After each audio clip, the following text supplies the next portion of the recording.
Indian economy classified into three sectors.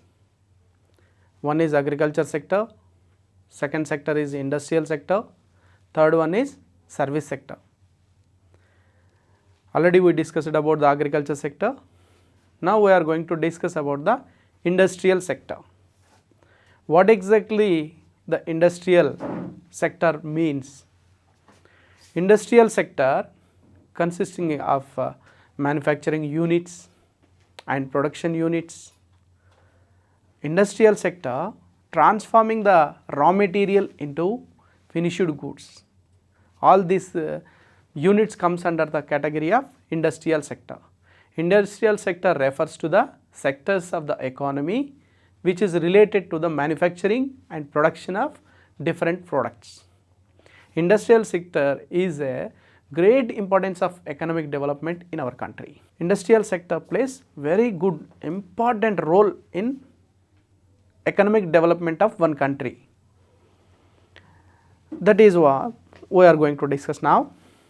First we will discuss about the structure of Indian industries.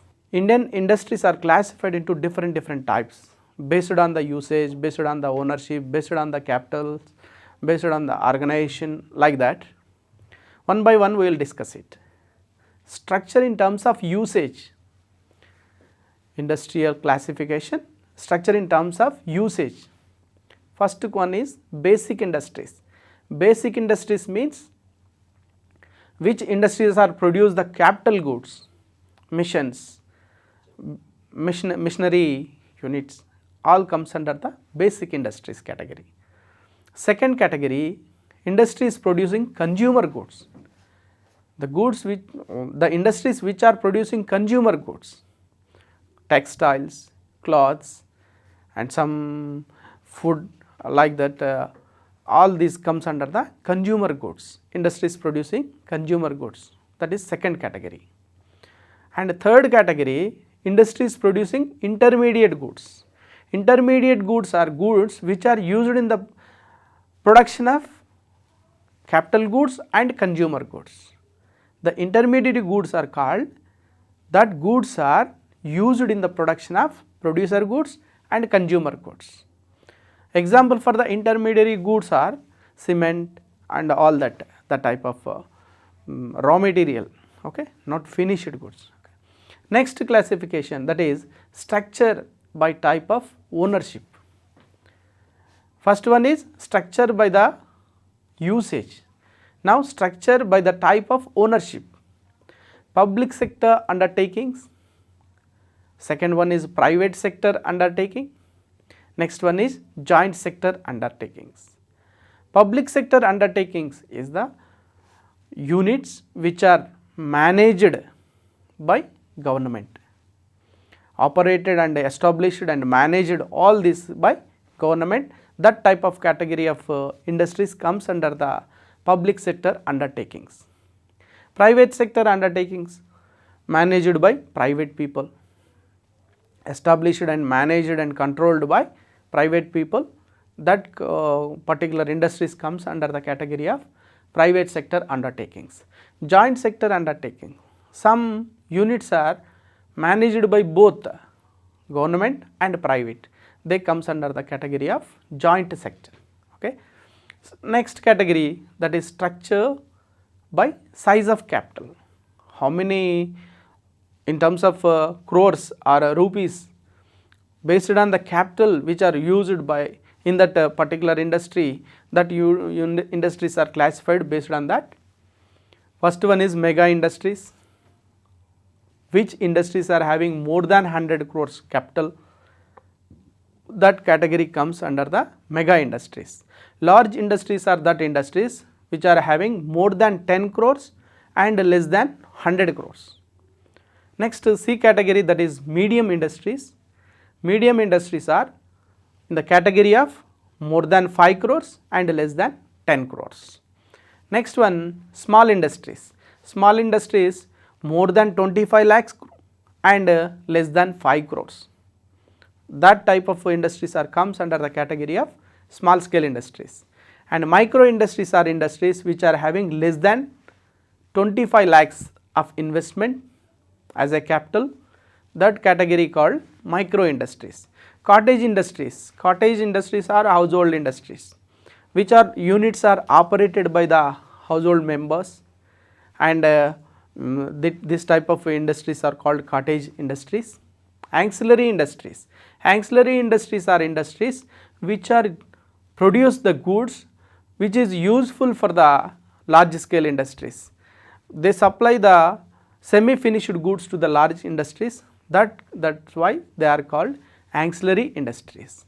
And tiny industries, this is a two micro, this is one type of micro only, tiny, a small industries. Okay. Next classification, structure by type of enterprises, public limited companies and private limited companies, government companies. These three types of use of enterprises, structure by type of enterprises. Public limited means here the group of people come together and established an industry, their liability is restricted to their investment only. That is the public limited companies, liability is limited for that members. Private limited companies, the group of people associated in as a group, more than 2 members and less than 50. This liability is limited that only among the members, whereas public, that liability can be shared among the people and they can issue some shares to the other people. But in private limited companies, they do not have the chance to issue the shares, and the liability, they can transfer their shares among the members, not to others, public. That is why it is private limited, liability is limited to its members only. Government companies, these three types of category comes under the structure of by type of enterprises. And classification of industries, primary industries, genetic industries, extractive industry, manufacturing industry, construction industry and service industry. These are the classification of industry. Primary industry, the basic necessities and consumer as well as capital goods are produced in this primary industry. Genetic industry is nothing but engaged the activities in increasing the species of some animals and plants, and in the purpose of the sole purpose of the sale, breeding the hatcheries and seeds, generating of the seeds. This type of comes under the genetic industry. Extractive industries are the industries which are produce the goods by extracting the from soil or air, from water, like this. Oil, cement, all these are coming from the soil. Manufacturing industries are turning the raw materials into the finished goods, that is manufacturing industry. Construction industry is a for example, constructing the buildings, roads and infrastructure facilities. All this comes under this road transport systems and railway lines. All this comes under the construction industry. Service industry, giving services by providing services. Important statistics regarding our industries. The share of industry in GDP, contribution of industries into the GDP at factor cost is approximately 16.6% in 1950 to 51, that is now it is increased to 26.2%. This means contribution of industry sector in national income 26, if for example 100 rupees is the national income, 26.2 rupees is coming from the industrial sector, remaining coming from that agriculture sector and service sector. Rate of growth of industrial production is approximately 2.9% to 1.1 in recent year. Of course, we can say that 2 to 12% of the each year registering industrial growth rate at the rate of 2% to 12%. Now we are observing some sluggishness in industrial growth rate. This was happened because of a recession we observed during the 2008-9 to it is following like that. Now we observe some small growth rate registered in industrial during the period of 11, 12 and 12, 13. So if we observe some statistics regarding industrial production of major industries in during the period of 2012-13, electricity generated 912.1 billion kilowatts per hour. Crude petroleum production 38 million tons. Cement production 252.5 million tons. Textiles 60,453 million square meters in 2012-13. Sugar 248 lakh tons. Coal 583 million tons. Like this, we observe the major industries and the prime industries in India, their productivity capacity is increasing. If we compare with 1950-51 to present, we improved a lot by increasing the productivity of industries. Now we will discuss some industry reasons for the industrial backwardness. We observe in India during the period of 60 years of planning. In the starting of the planning, we slowly registered growth rates and we improved little bit. And first plan wise we given importance to first plan given importance to the agriculture, second plan given importance to the industries, third one also given industries, and fourth agriculture. Again like that the importance have been changed, and during this 60 years of period if we observe the industrial growth rate among 2 to 12%. Reason for the industrial backwardness. What are the causes behind this industrial backwardness which we observed in? Causes of industrial backwardness, point wise. First point, British rule policy. British rule policy, Britishers ruled as they used our country as a supplier of raw materials, and it's a lucrative marketing for finished goods. They treated us like that. So they have transported all raw material to their country, and they planned for their country's development, and they have not concentrated to develop the Indian industries.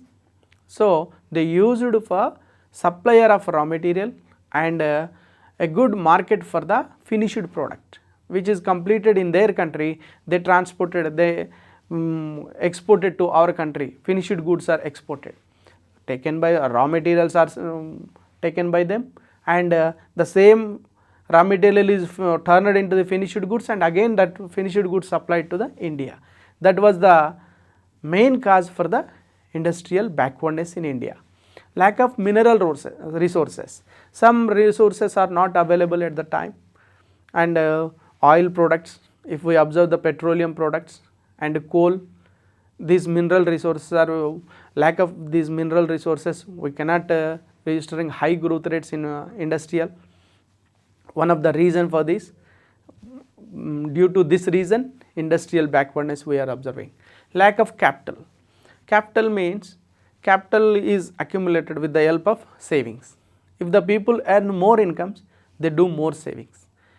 With the help of that savings, that savings may be transformed into the capital.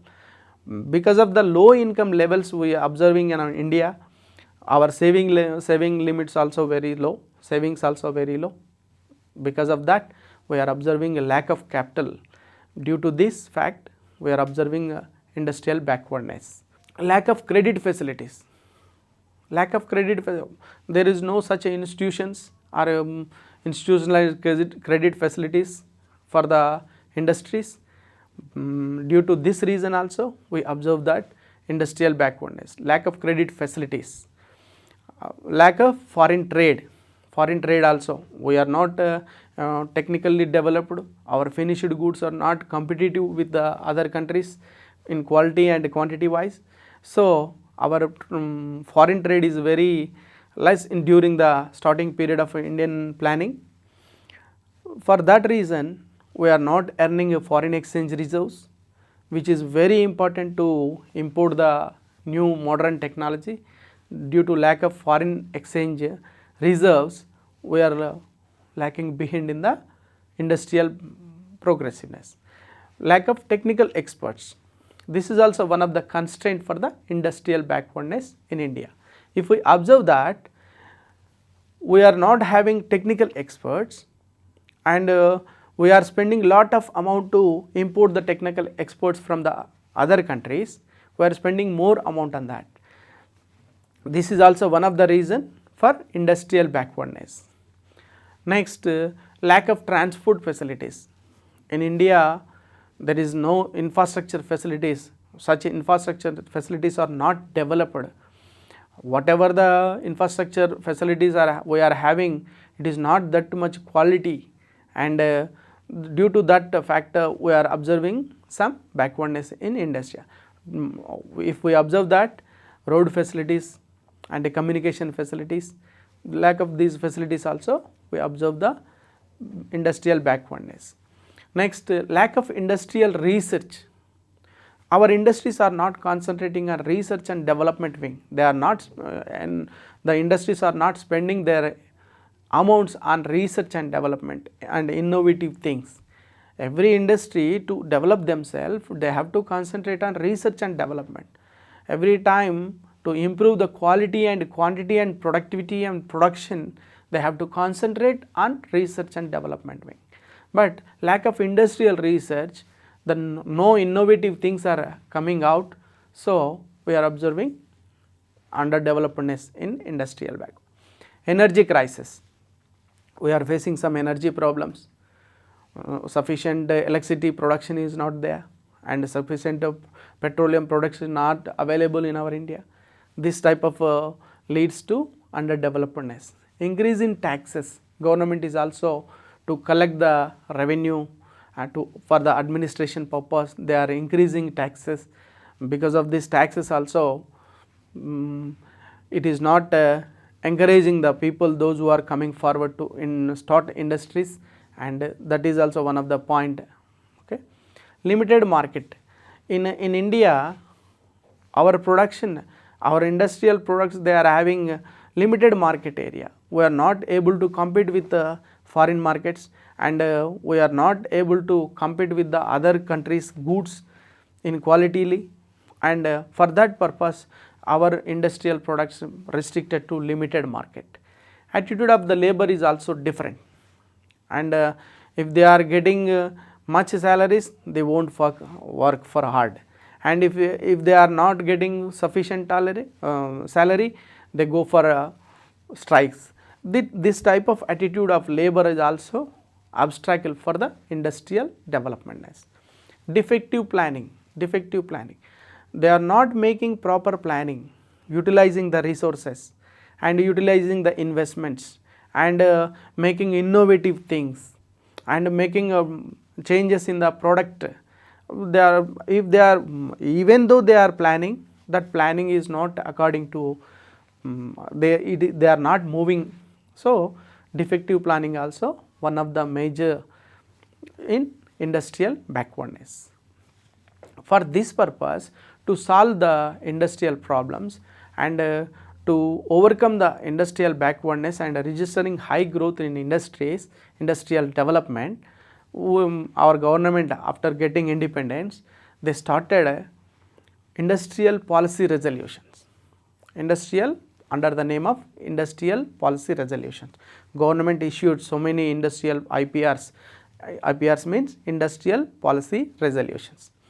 Main objectives of this industrial policy resolutions are rapid industrial development. We have to register high fast growth rate in industrial development. When we registered high growth rate in industrial development, then only the industry will create employment.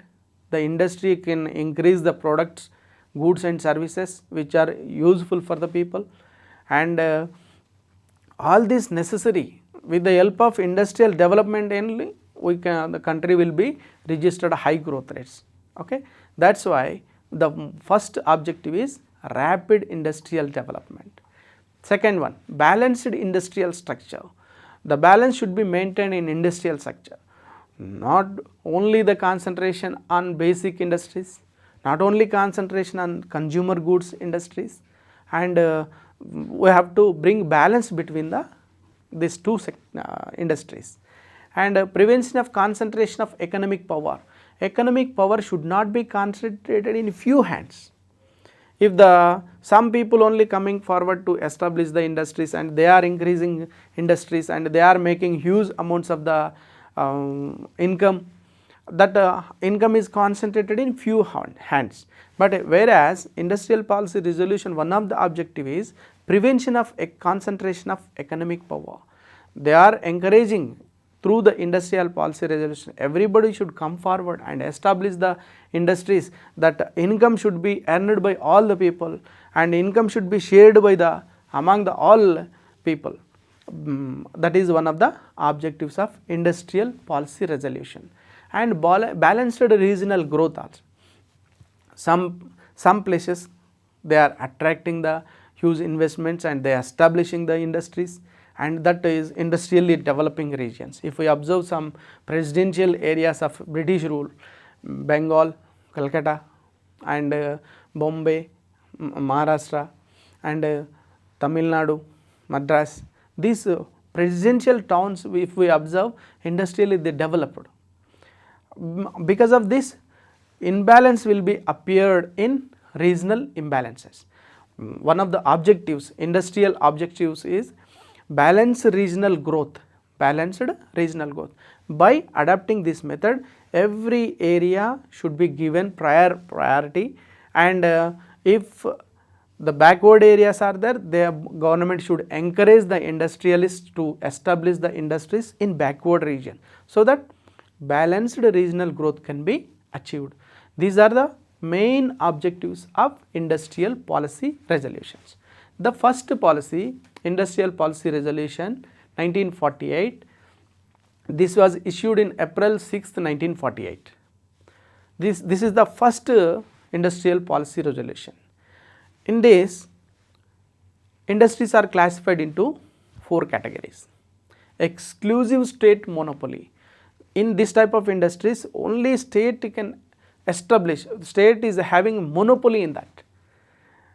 The state only operate that type of industries, first category.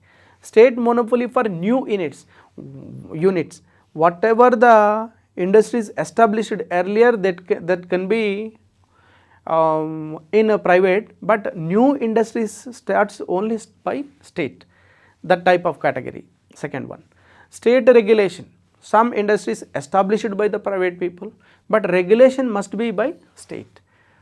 Unregulated private enterprise, remaining all other given to the unregulated private enterprises. This type of 4 categories are classified in industrial policy resolution, in first industrial policy resolution. In this way, we can observe that government has given priority. Exclusive state monopoly for new units, state regulation. In every industries, the role of states, role of government is increasing. This type of policy resolution was issued in 1948, April 6. This is the first resolution. Second one, industrial policy resolution 1956. After establishing planning commission, after first plan started, 1948 resolution is coming before the planning period, and after planning commission established, and in 1955-56 our government has taken step to the socialistic pattern of India. So for that purpose, new industrial policy resolution is required, and government announced a new industrial policy resolution in 1956. In this, classification of industries, 3 sectors: Schedule A, Schedule B, and Schedule C.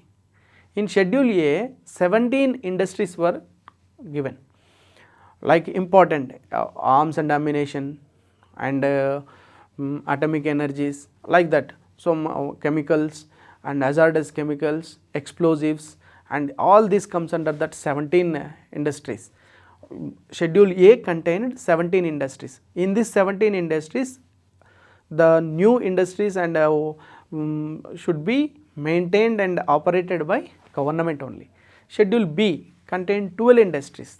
These industries required a license, and remaining industries fell in the category of C category. This can be established by private people.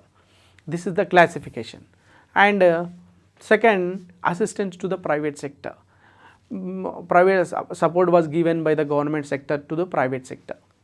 Assistance in all aspects, providing credit facilities, providing infrastructure facilities, in all aspects assistance to the private sectors should be given priority in this industrial policy resolution.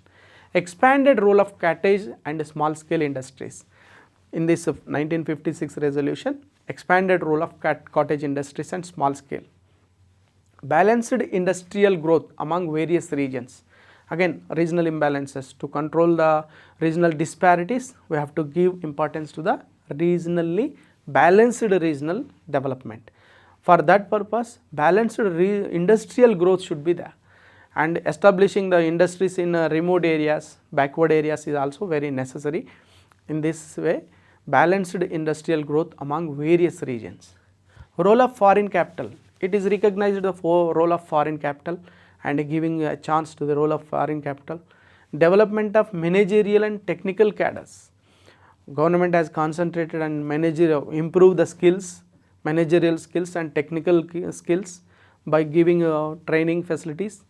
This type of steps was taken by in industrial resolution, policy resolution 1956. Incentives to the labor. It is providing some incentives to the labor also who are working in the industrial sector in a way of some incentives. Industrial policy 1977. This is the third industrial policy resolution. This was issued by Janata Party in March 1977. Small scale sector classified into three categories: cottage industries, tiny units and small scale industries. Small scale industries and second point, that is district industrial centers have been established in each district to encourage the registration of industrial centers, registration of industries in each district wise. District industrial centers were set up in this industry. According to this industrial policy resolution, DICs are established. District industry centers are established. Third point, that is handloom sector was given preference. And this entire 1977 industrial policy resolution, they are concentrated on small scale industries, district wise development of industries and handloom sectors. For reduction in regional imbalances, they are concentrated all these things. Towns to urban areas to backward areas, and this was given priority in this. Special attention was to be given to the promotion of tiny sectors. Establishing tiny sectors, they have given importance to establishing the tiny sectors. All these are the main points which have been issued in industrial policy resolution 1977.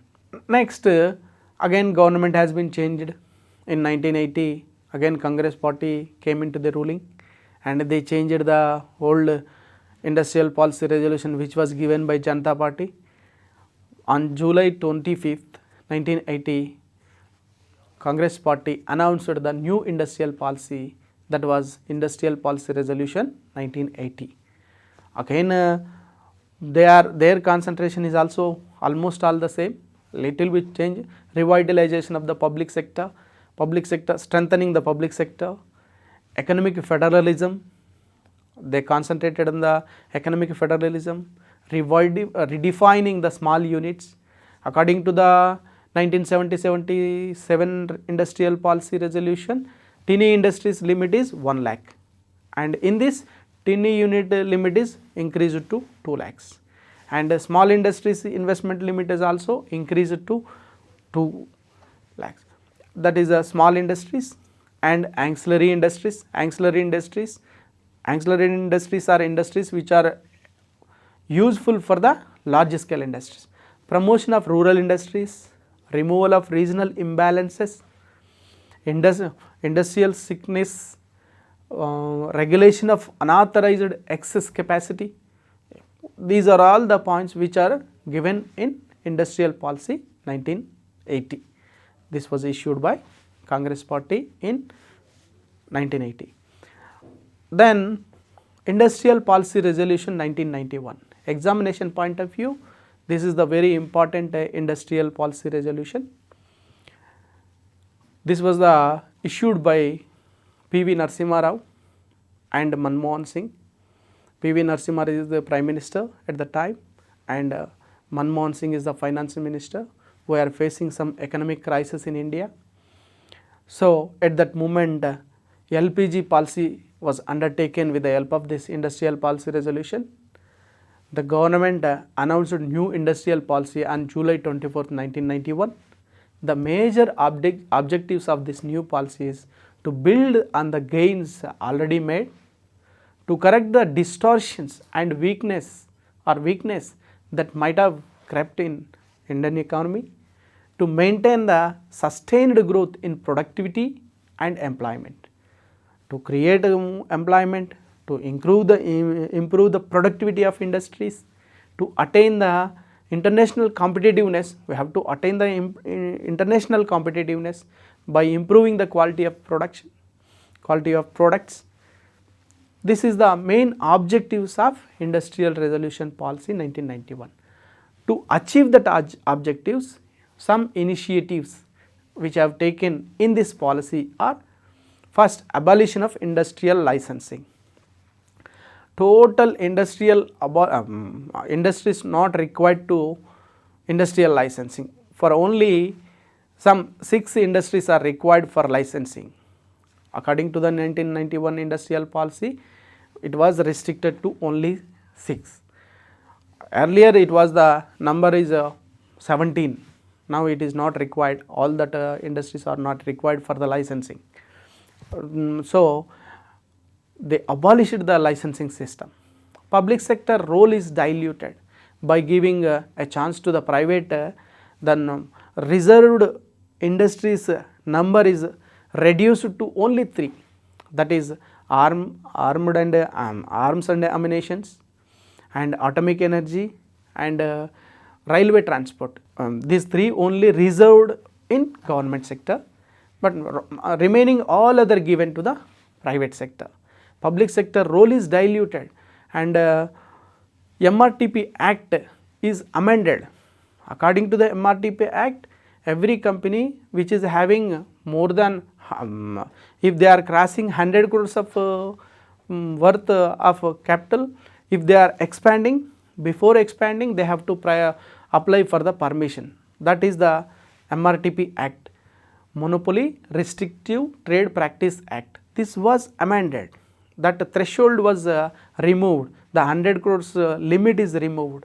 Now the companies they can increase their investment level before obtaining the prior approval.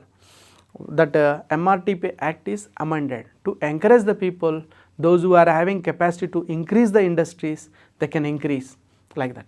Free entry to the foreign investment in the form of FDIs. They are allowed FDIs, and in the form of technology also they allowed the free entry of foreign investment in the form of FDIs and technology. They invited the foreign direct investments, and they imported the technology. Some liberalization has been taken in this. Liberalized industrial location policy. This is a industrial location policy also liberalized. Earlier need to apply for the permission when they are going to establish one industry in one location. Now according to the 1991 industrial policy resolution, if the population is not more than 10 lakhs, in that place anybody can establish the industries before obtaining the approval. If the population is more than 10 lakhs, then only they have to apply for the approval. That is the liberalized industrial location policy. Removal of mandatory convertibility clause. What it means? The banking institutions, financial institutions giving credit facility to the industries, and they are having a optional some part of the credit facilities should be transformed into equity. that is the mandatory convertibility clause, which is removed according to the 1991 industrial policy. Now it is not required, it is not mandatory, that is the mandatory convertibility clause is removed from this. The analysis, what is the impact of 1991 industrial policy on Indian economy?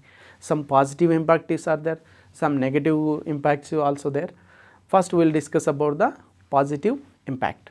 Industry started concentrating on research and development to bring the creativity of in productivity design. To compete with foreign countries products, we are concentrating on research and development wing to improve the quality and productivity of our companies. And after 1991 policy, quality aspect has gained a lot of significance. We are concentrating on quality oriented. Extensive growth of infrastructure such as transport, banking, communication. Our government has concentrated to improve the infrastructure facilities so that industries can produce quality goods with the available infrastructure facilities. So the government has concentrated on extensive growth of infrastructure such as transport, banking and communication. Free flow of foreign capital on account of FDI. The government has given a chance to free flow of foreign capital in the form of FDI, foreign direct investment. And with the help of this 1991 industrial policy, our government has expected employment opportunities will increase with the help of establishing units by multinational companies. Increase in the standard of living, automatically the production will increase, productivity will be increased, goods and services will be increased, income of the people will be increased, and so that it brings the increase in standard of living. Implementation of better technology with the help of foreign direct investment and with the help of foreign technology, improvement will be there. Okay. Negative impact, if we we discussed earlier is positive impacts, and some negative impacts also we observe in this. Tough competition for domestic industries. Now domestic industries should be compete with the foreign industries. So this is the very tough competition for domestic industries. And opposition from trade unions. In India there are some trade unions who are opposing the liberalization due to competition arising because of this.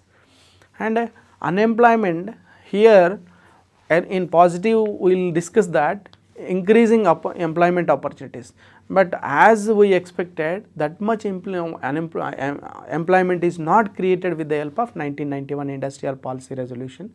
It is caused for unemployment also. Why? Because we imported a technology and we shifted from labor intensive technology to capital intensive technology.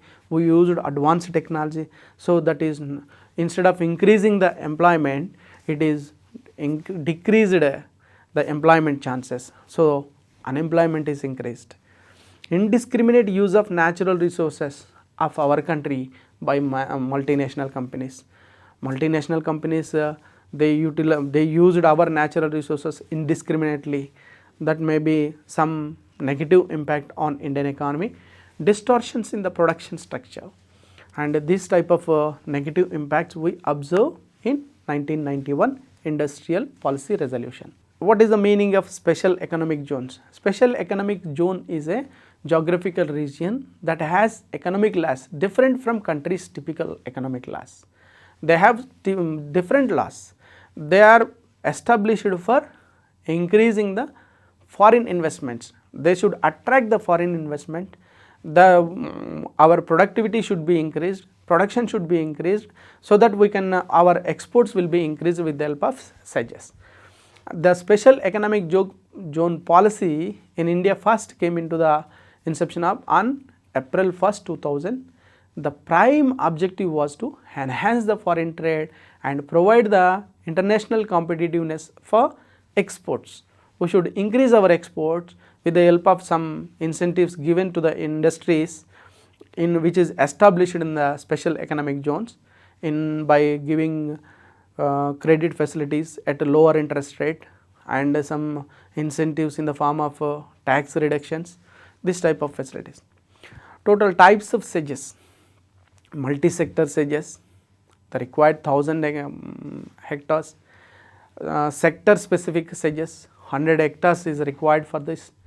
Free trade and warehousing zone, 50 hectares is enough for this. Free trade and warehousing zones, ITES, handicrafts, biotechnology, non-conventional energy, gems and jewelry, particularly every they are establishing as 𝗧𝗔s.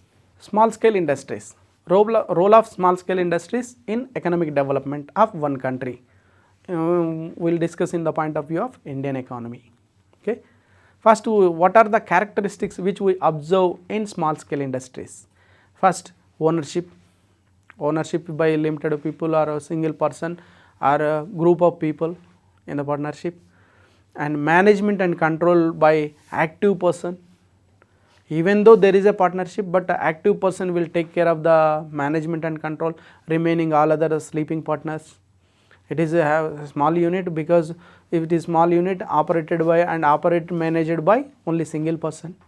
Area of operation is also very limited. If we observe the characteristics, area of small scale industries is particular in that local area only. Technology which is used in a small scale industries is very domestic and user friendly. It is not required any foreign technology or like that. Local domestic purpose technology can be used. Gestation period is very small when compared with large units.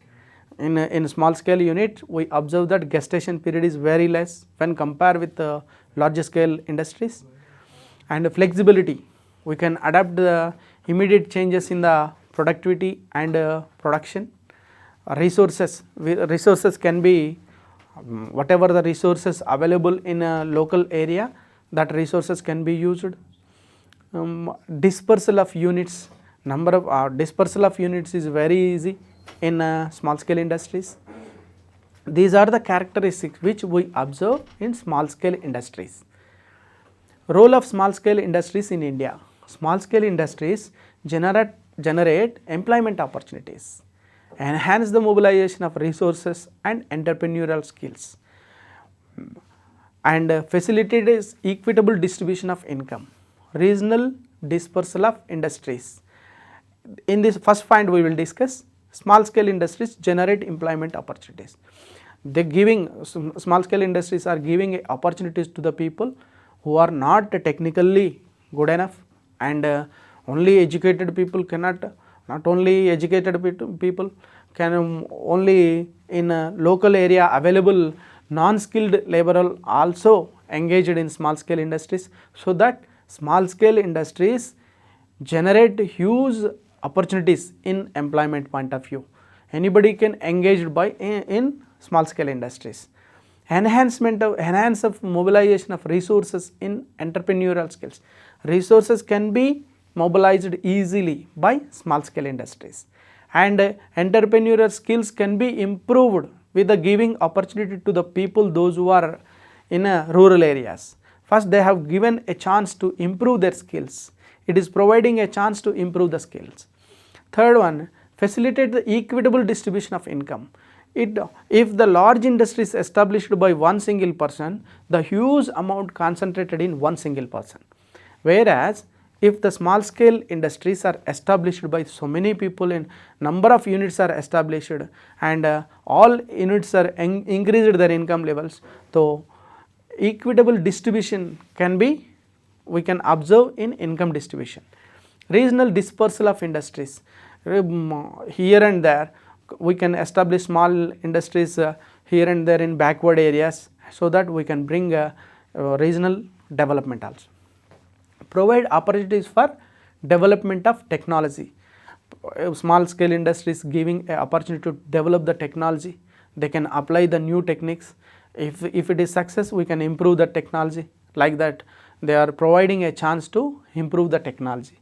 Utilize the indigenous organizational and management capabilities which are available indigenous and which are available in local areas. The organizational skills and management capabilities can be utilized, which are left by the large scale industries in rural areas, that can be utilized by small scale industries. Small scale industries promote exports, they are contributing 40% of total exports in India. Small scale industries, they are playing a good role in promoting the exports, and they are playing a very good role in increasing the foreign exchange reserves in India, which are essential to import the technology and support the growth of large industries.